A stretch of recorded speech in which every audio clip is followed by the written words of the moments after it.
नमस्कार। आज का टॉपिक है प्रेडेटरी प्राइसिंग। प्रेडेटरी प्राइसिंग के बारे में हम डिस्कशन करेंगे और करंट अफेयर में ये क्यों था उसके बारे में भी बात करेंगे।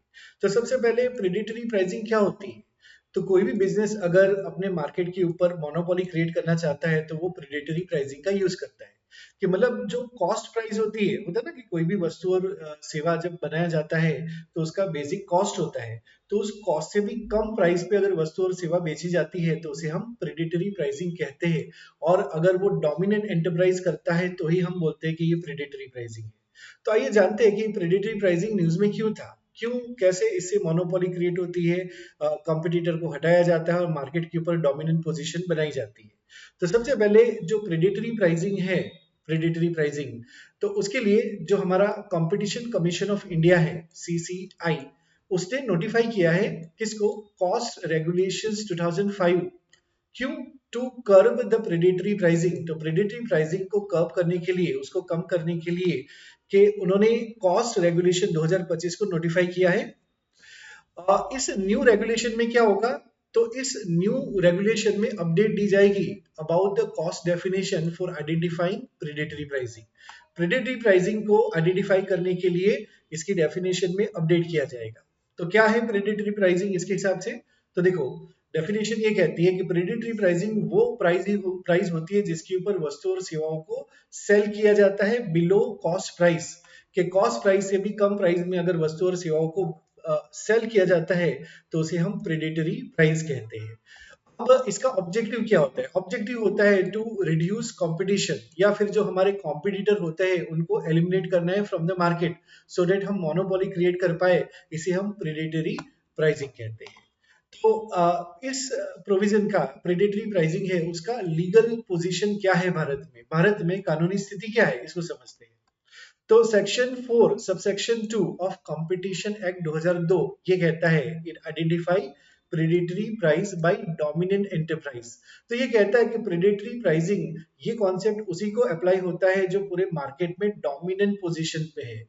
और अगर कोई संस्था डोमिनेंट एंटरप्राइज होगी, बहुत ही ज्यादा डोमिनेंट एंटरप्राइज होगी, तो वो अपनी डोमिनेंट पोजीशन को अब्यूज कर सकती है। उसी कॉन्टेक्स्ट में प्रेडेटरी प्राइसिंग को लेना है। तो अगर वो एक ऐसी संस्था है जिसका मार्केट शेयर किसी प्रोडक्ट के ऊपर 80% हो, 70% हो, और वो उस पोजीशन का फायदा उठा के वस्तु इतनी सस्ती बेचे ताकि कोई दूसरा उसमें कॉम्पीट कर ही ना पाए, तो उसे हम यहाँ पे प्रेडेटरी प्राइस बोल सकते हैं। अगर कोई छोटा प्लेयर हो मार्केट में और कोई संस्था छोटी है, उसका ज्यादा शेयर नहीं है, और वो अगर सस्ते में बेचने की कोशिश करे तो ये इस कॉन्टेक्स्ट में नहीं आएगा।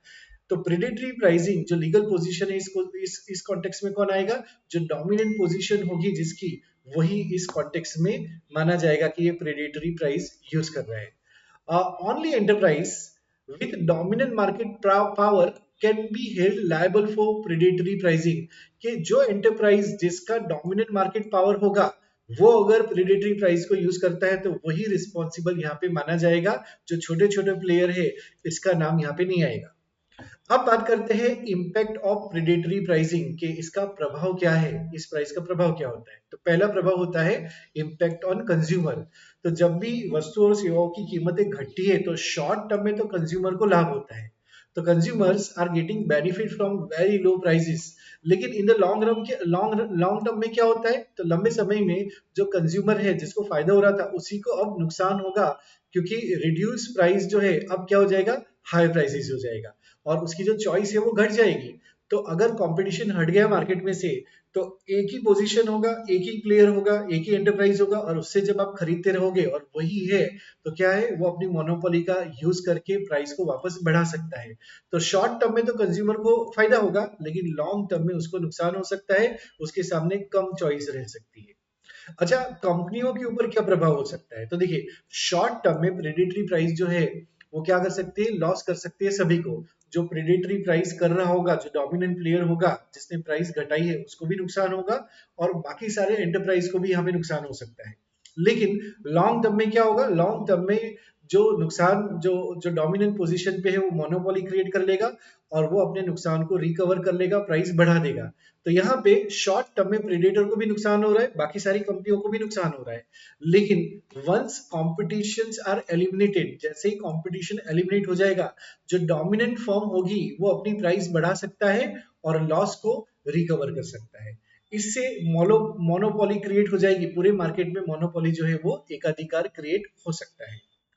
Y predatory pricing is a concern, ये जो शिकारी मूल्य निर्धारण है, प्रेडेटरी प्राइसिंग है, ये कंसर्न क्यों है, चिंता का विषय क्यों बना हुआ है? तो इसका मुख्य कारण है, पहला कारण है because it distort the fair competition in the market. जो फेयर कंपटीशन मार्केट में होना चाहिए उसको डिस्टॉर्ट कर देगा। जो नए नए एंट्रेंस होंगे, नए नए एंटरप्राइज जो मार्केट में आना चाहते हैं, उनको ये डिस्करेज कर देगा, इनोवेशन को ये डिस्करेज कर देगा, एंड अल्टीमेटली ये कंज्यूमर का जो वेलफेयर है उसको हार्म कर सकता है। तो इसीलिए हम कंक्लूजन में बोल सकते हैं कि प्रेडिटरी प्राइसिंग जो है वो कॉम्पिटिटिव मार्केट को अंडरमाइन करता है, नेगेटिव इंपैक्ट देता है, और ये जस्टिफाई करता है कि हमारे मार्केट में स्ट्रॉन्ग रेगुलेटरी ओवरसाइट होना चाहिए, रेगुलेटरी सुपरविजन बहुत स्ट्रॉन्ग होना चाहिए, सो दैट हम क्या कर सके, हम हमारे कंज्यूमर के जो वेलफेयर है उसके लॉन्ग टर्म हित को प्रोटेक्ट कर सके, लॉन्ग टर्म वेलफेयर को प्रोटेक्ट कर सके। So that's all in this video. Thank you so much for watching this video. मिलते हैं एक नए टॉपिक के साथ नेक्स्ट वीडियो में। Thank you so much.